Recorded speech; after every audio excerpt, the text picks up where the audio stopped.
الحمد لله نحمده ونستعينه ونستغفره ونعوذ بالله من شرور أنفسنا ومن سيئات أعمالنا من يهده الله فلا مضل له ومن يضلل فلا هادي له وأشهد أن لا إله إلا الله وحده لا شريك له وأشهد أن محمدا عبده ورسوله يا أيها الذين آمنوا اتقوا الله حق تقاته ولا تموتن إلا وأنتم مسلمون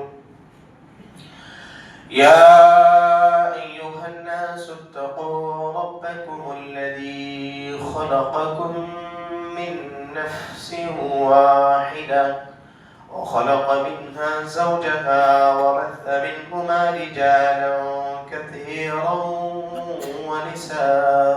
ونساء واتقوا الله الذي تساءلون به والأرحام إن الله كان عليكم رقيبا يا أيها الذين آمنوا اتقوا الله وقولوا قولا سديدا يصلح لكم أعمالكم ويغفر لكم ذنوبكم ومن يطع الله ورسوله فقد فاز فوزا عظيما أما بعد فإن خير الحديث كتاب الله وخير الهدي هدي محمد صلى الله عليه وسلم وشر الأمور محدثاتها وكل محدثة بدعة وكل بدعة ضلالة وكل ضلالة في النار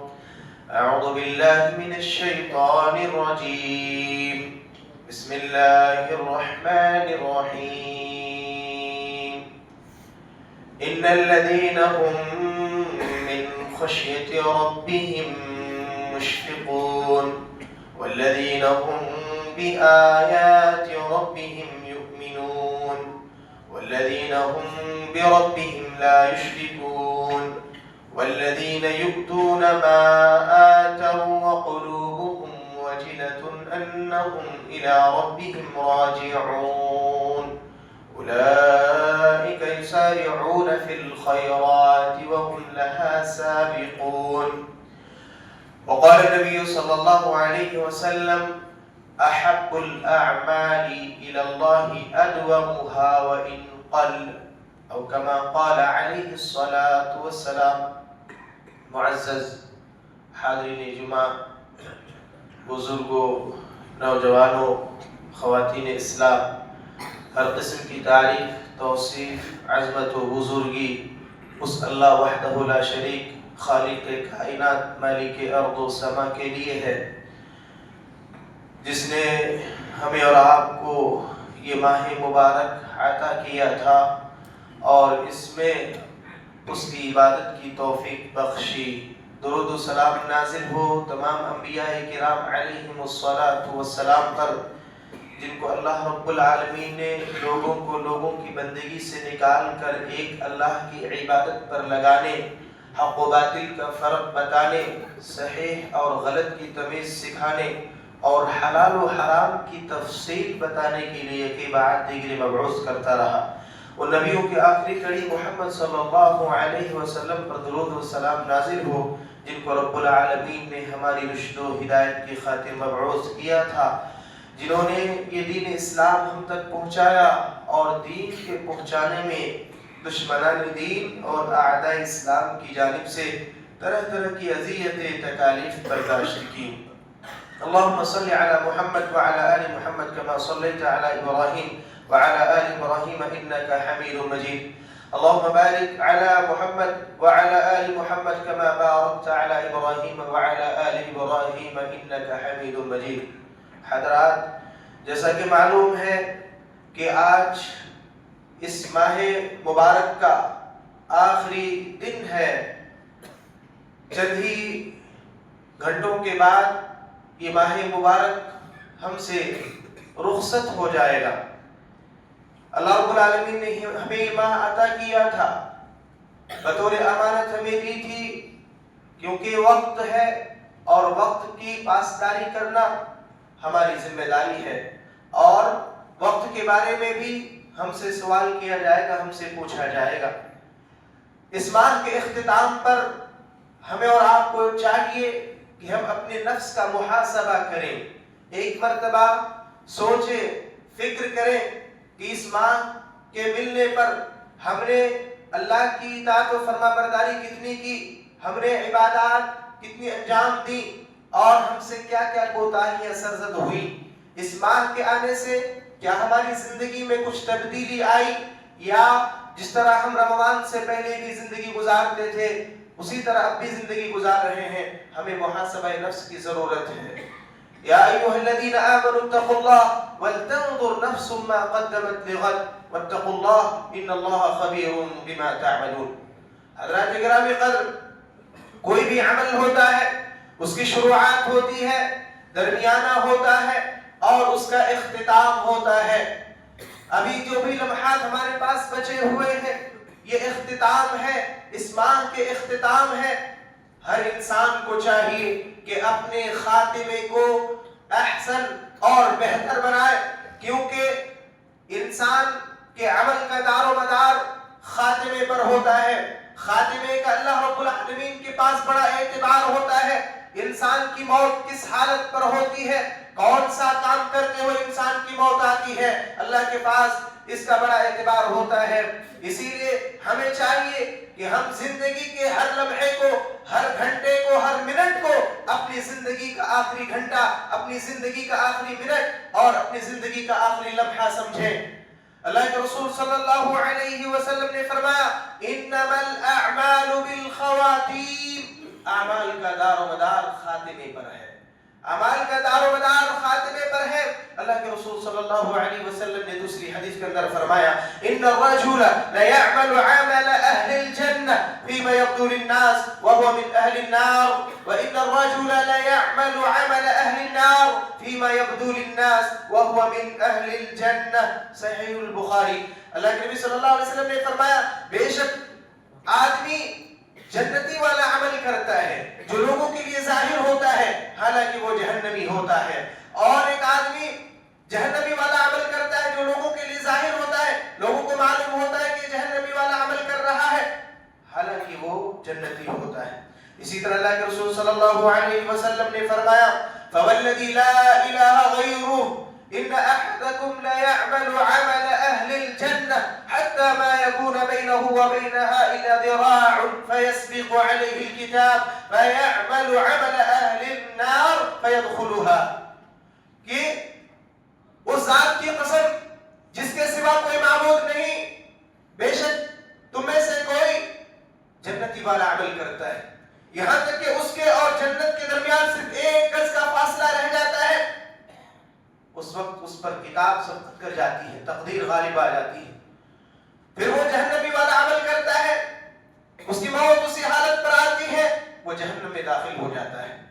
اور ایک آدمی جہنمی والا عمل کرتا ہے، یہاں تک کہ اس کے اور جہنم کے درمیان صرف ایک گز کا فاصلہ رہ جاتا ہے، یعنی مرے تو جہنم میں چلا جائے گا، لیکن کتاب اس پر سبقت کرتی ہے، تقدیر غالب آ جاتی ہے اور وہ جنتی والا عمل شروع کر دیتا ہے، اسی حالت میں اس کی موت آ جاتی ہے اور مرتے ہی وہ جنت میں داخل ہو جاتا ہے۔ پتہ یہ چلا خاتمے کا بڑا اعتبار ہے، لہذا ہمیں چاہیے اپنے خاتمے کو بہتر بنائیں، زندگی کے ہر لمحے کو اپنا خاتمہ سمجھیں۔ اللہ کے رسول صلی اللہ علیہ وسلم نے فرمایا من كان آخر كلامه لا الہ الا اللہ دخل الجنہ، جس کا آخری کلام لا الہ الا اللہ ہوگا وہ جنت میں داخل ہوگا۔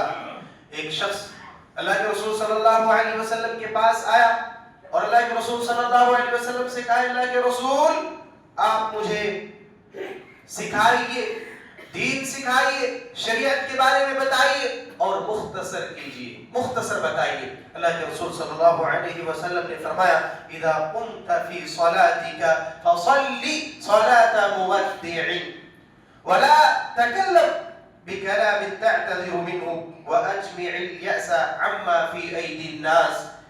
کہا جب تو اپنی نماز میں کھڑا ہو تو نماز اس طرح پڑھو جس طرح رخصت کرنے والے کی نماز ہو، یعنی نماز اس طرح پڑھو کہ تمہاری زندگی کی آخری نماز ہو، تمہارے اندر اس قدر خشوع اور خضوع ہو، انہمام اور توجہ اللہ رب العالمین کی طرف اس طرح ہو، دلی توجہ بھی ہو اور جسمانی توجہ بھی ہو، حرکت کرنے والا نہ ہو، بالوں کو سمیٹنے والا نہ ہو، سنوارنے والا نہ ہو، کپڑے کو سمیٹنے والا نہ ہو، جسمانی اعتبار سے بھی اور دل کے اعتبار سے پوری توجہ اللہ رب العالمین کی طرف ہونی چاہیے.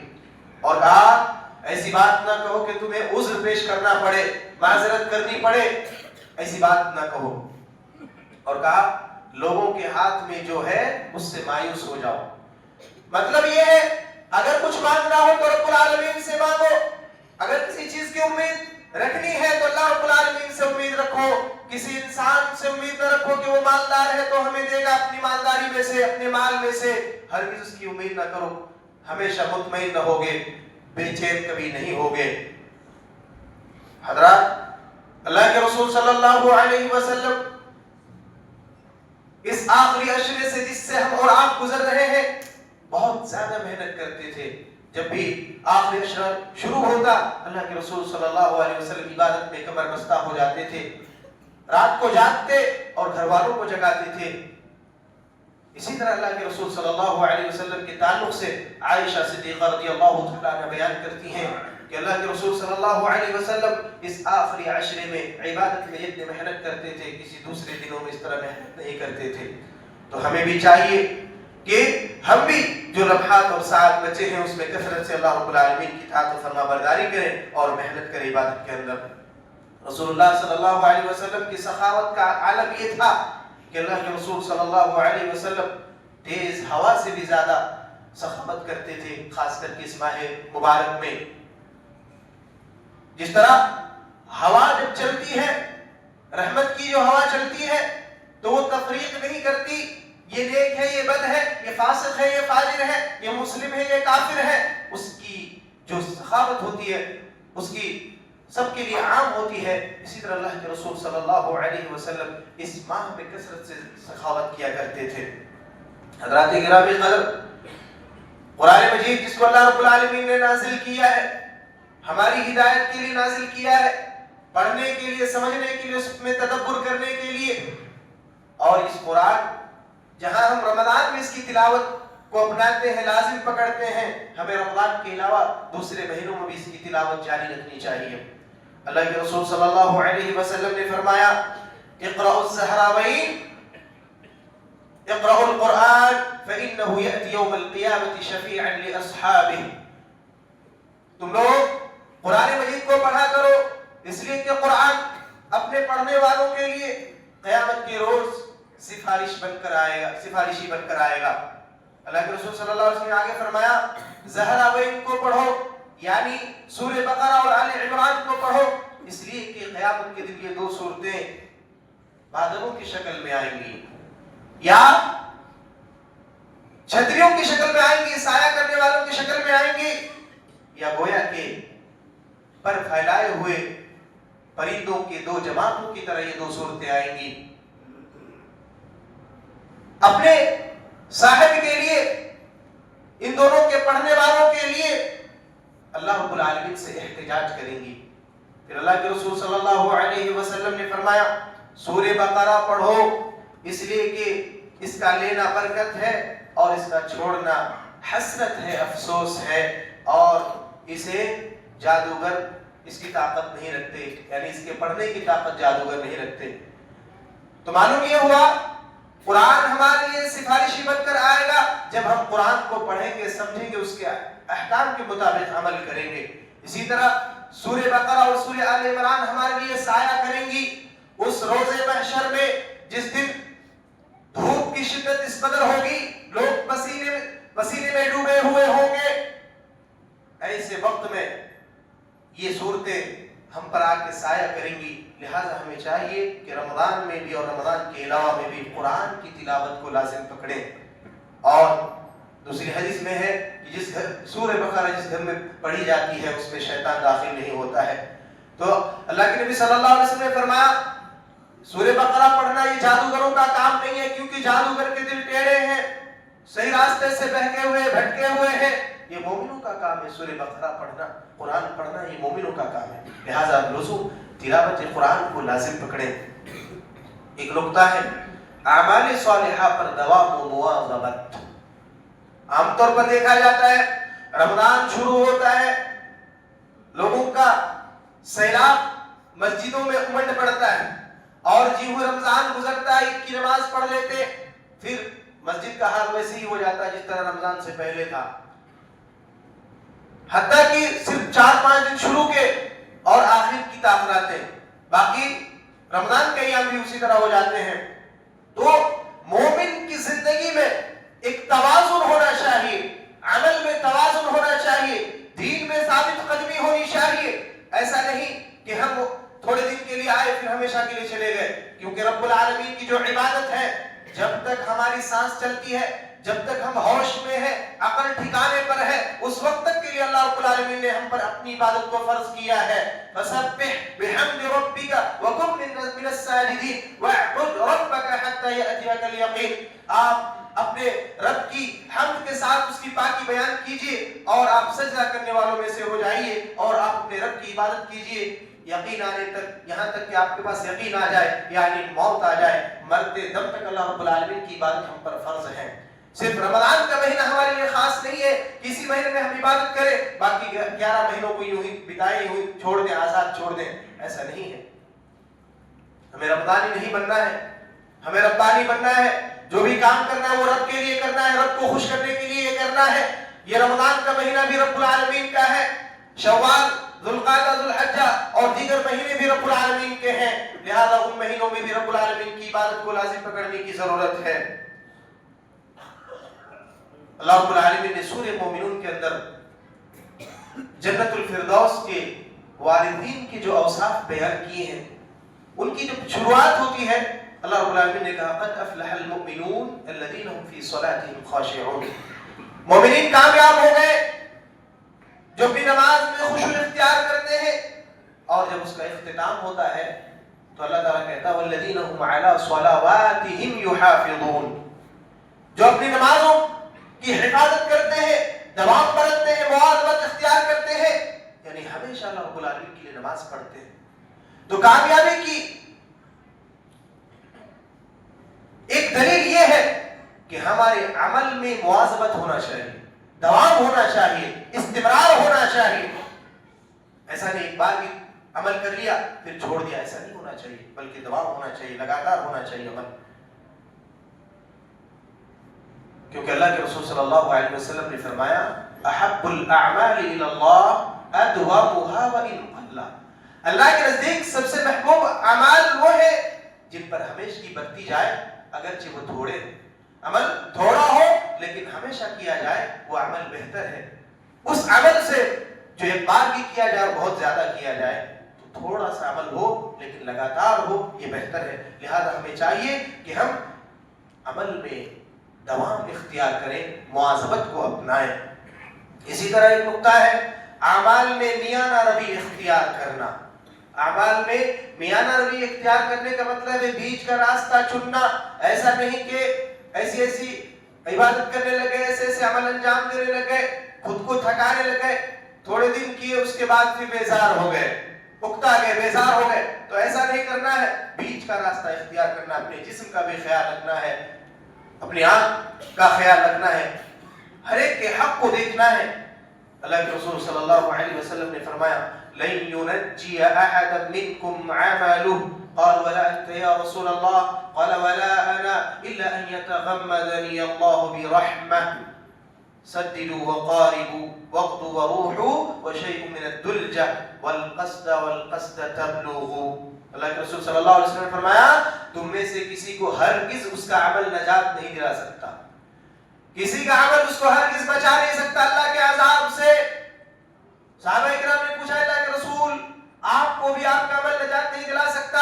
اللہ کے رسول صلی اللہ علیہ وسلم نے فرمایا کہ مجھے بھی میرا عمل نجات نہیں دلا سکتا الا کہ اللہ کی رحمت ڈھانک لے مجھے.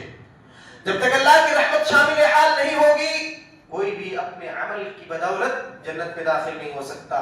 لیکن قرآن کی ایک آیت ہے ادخلوا الجنت بما کنتم تعملون، جنت میں داخل ہو جاؤ اس کے بدلے جو تم عمل کرتے ہو، یعنی اپنے عملوں کے بدلے جنت میں داخل ہو جاؤ. اور یہاں اللہ کے رسول صلی اللہ علیہ وسلم فرماتے ہیں کہ ہرگز کسی کا عمل اس کو نجات نہیں دلا سکتا. اس کا جواب کیا ہے؟ جواب یہ ہے کہ عمل کی توفیق دینے والا اللہ رب العالمین ہے. عمل جنت میں لے جانے کا سبب ضرور ہے اور اللہ نے ہمیں اسباب کو اختیار کرنے کا حکم دیا ہے، ہم اسباب کے پابند ہیں. لیکن جب تک اللہ کی رحمت شامل نہیں ہوگی تب تک کوئی بھی جنت میں داخل نہیں ہو سکتا. تو نیک کام کیے، نیک عمل کی توفیق دینے والا اللہ رب العالمین ہے. اللہ کے رسول صلی اللہ علیہ وسلم نے فرمایا درستگی کی تلاش کرو، درستگی کو ڈھونڈو. نیک کام کرتے ہو، نیک کام بھی تمہارا درست ہونا چاہیے. رسول اللہ صلی اللہ علیہ وسلم کی سنت سے ہٹ کے کوئی عمل نہیں ہونا چاہیے، حد سے تجاوز نہیں ہونا چاہیے، مبالغہ نہیں ہونا چاہیے. رسول اللہ صلی اللہ علیہ وسلم کے طریقے سے ہٹنا نہیں چاہیے. آگے اللہ کے نبی صلی اللہ علیہ وسلم نے فرمایا وقت و روح، صبح عبادت کرو، شام کے وقت عبادت کرو اور رات کے ایک حصے میں عبادت کرو اور میانہ روی اختیار کرو، میانہ روی اختیار کرو، تب لوگوں منزل مقصود کو پہنچ جاؤ گے. درمیانہ راستہ اختیار کرو گے منزل مقصود کو پہنچ جاؤ گے. ہمارا دین دین وسط ہے، نہ زیادہ سختی ہے اور نہ ہی اس پہ کوتاہی کر سکتے ہیں. بیچ کا راستہ ہمیں اپنانا پڑے گا تبھی ہماری کامیابی ممکن ہے. حضرات ایک نکتہ ہے، اعمال انجام دینے سے پہلے کچھ امور اور اعمال انجام دینے کے بعد کچھ امور کا خیال رکھنا چاہیے. اعمال انجام دینے سے پہلے کیا کرنا چاہیے؟ الاخلاص للہ، جو بھی عمل کرتے ہیں وہ خالص اللہ کے لیے ہونا چاہیے، دکھاوا نہیں ہونا چاہیے. ہم روزہ رکھتے ہیں اللہ رب العالمین کے رکھتے ہیں، صدقہ و خیرات کرتے ہیں رب العالمین کے لیے کرتے ہیں، نماز پڑھتے ہیں رب العالمین کے لیے پڑھتے ہیں. وما امروا الا ليعبدوا الله مخلصين له الدين. اللہ تعالیٰ نے رسول اللہ صلی اللہ علیہ وسلم کو بھی اپنے دین کو اللہ کے لیے خالص کرنے کا حکم دیا ہے. جو بھی عمل ہے وہ اللہ کے لیے خالص ہونا چاہیے، شرک نہیں ہونا چاہیے، ریاکاری نہیں ہونی چاہیے، دکھاوا نہیں ہونا چاہیے. دوسرا نقطہ، دوسری بات، عمل نبی کریم صلی اللہ علیہ وسلم کی شریعت کے موافق ہونا چاہیے. اللہ کے نبی صلی اللہ علیہ وسلم نے جو طریقہ بتایا ہے اسی طریقے پہ ہمارا عمل ہونا چاہیے.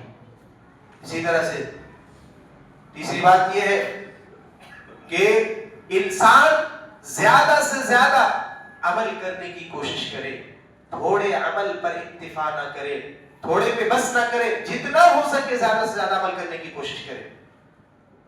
تو یہ تین باتیں ہیں، عمل سے پہلے اور کچھ باتیں عمل کے بعد. عمل کے بعد کیا کرنا؟ عمل کر کے اللہ پر احسان نہیں جتلانا ہے. عمل کر کے اللہ پر احسان نہیں جتلانا ہے کہ ہم نے رمضان کے روزے رکھے، قیام اللیل کیا، تراویح پڑھی، قرآن مجید کی تلاوت کی. اللہ پر احسان نہیں جتلانا ہے، اللہ کا شکر ادا کرنا ہے کہ اللہ نے توفیق بخشی عبادت کرنے کی. اللہ پر احسان نہیں جتلا سکتے. نمبر دو، اپنے عمل کو حقیر اور معمولی سمجھیں. ہم نے جو عمل کیا ہے بہت ہی معمولی کیا ہے، ہم نے جو عمل کیا بہت ہی معمولی کیا ہے، ہمیں اور زیادہ کرنا چاہیے تھا.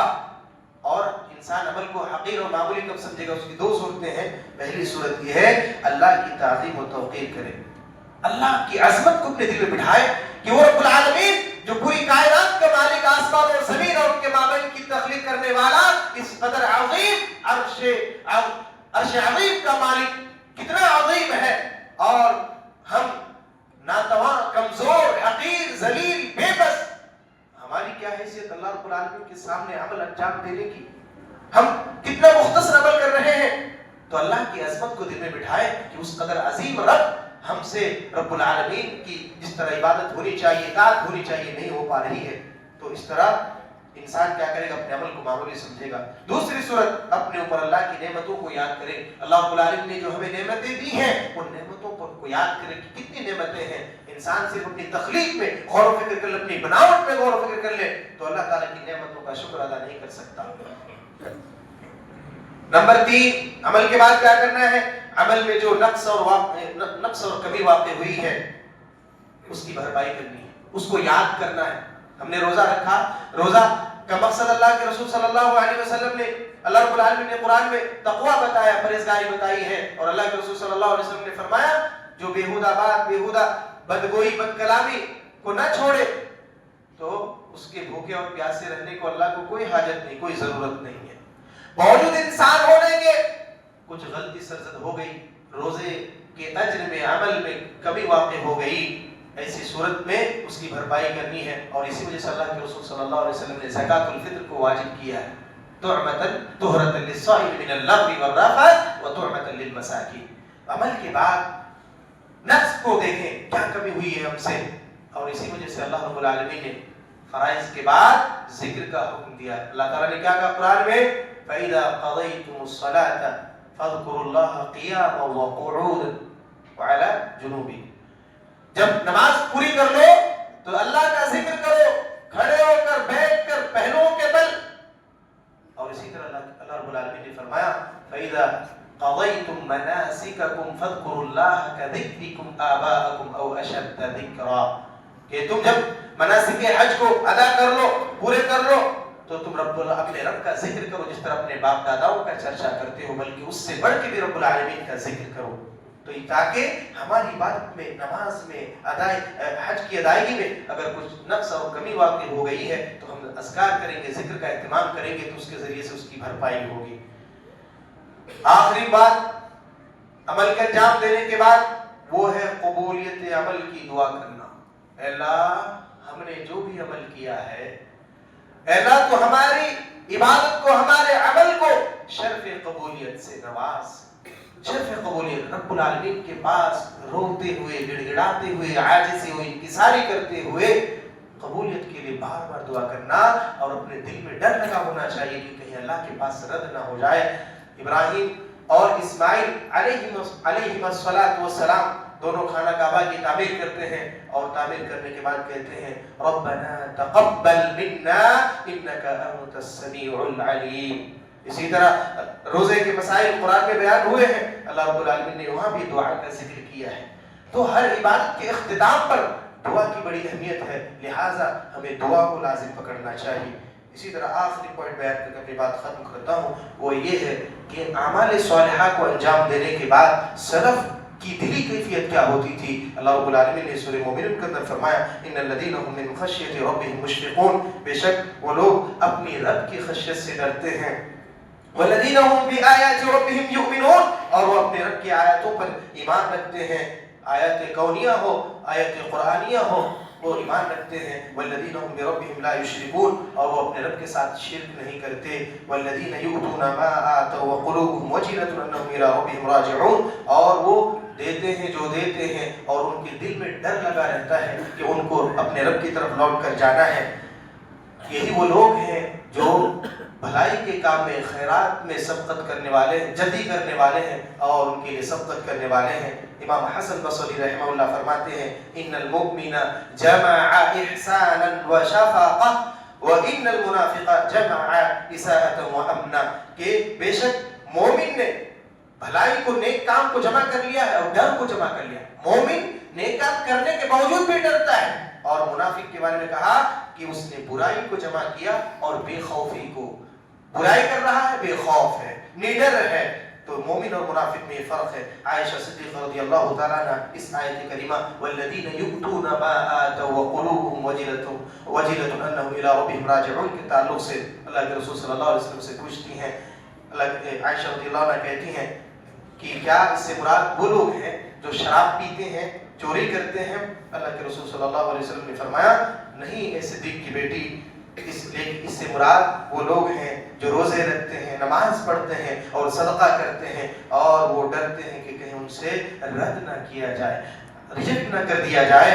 یہی وہ لوگ ہیں جو خیرات میں جلدی کرنے والے ہیں، بھلائی کے کاموں میں، اور ان کے لیے سبقت کرنے والے ہیں۔ تو یہ ہے سلف کی دلی کیفیت اعمال انجام دینے کے بعد، کہ وہ اعمال انجام دینے کے بعد ڈرتے تھے کہ کہیں رد نہ ہو جائے۔ اور ہمارا حال یہ ہے کہ ہم عمل میں کوتاہ اور جو ہے فخر کرتے ہیں، بیان کرتے ہیں کہ ہم نے ایسا کیا، ہم نے ویسا کیا، ہم نڈر ہو گئے، بے خوف ہو گئے. ہمارے دل میں بھی اس طرح کی کیفیت ہونی چاہیے کہ ہم نے جو عبادت کی ہے، جو عمل کیا ہے، اللہ رب العالمین کی بارگاہ میں اس کو اللہ تعالیٰ جو ہے قبول فرمائے. اللہ رب العالمین سے دعا ہے اللہ تعالیٰ ہم سب کو اپنی اطاعت کرنے کی توفیق عطا فرمائے. اللہ رب العالمین ہم سب کو اپنی عبادت پر دوام اور ہمیشہ کی برتنے کی توفیق عطا فرمائے. اللہ تعالیٰ ہم نے جو عبادت کی ہے اللہ تعالیٰ شرف قبولیت سے نوازے. اللہ تعالیٰ مزید اطاعت اور نیک اعمال کی توفیق عطا فرمائے.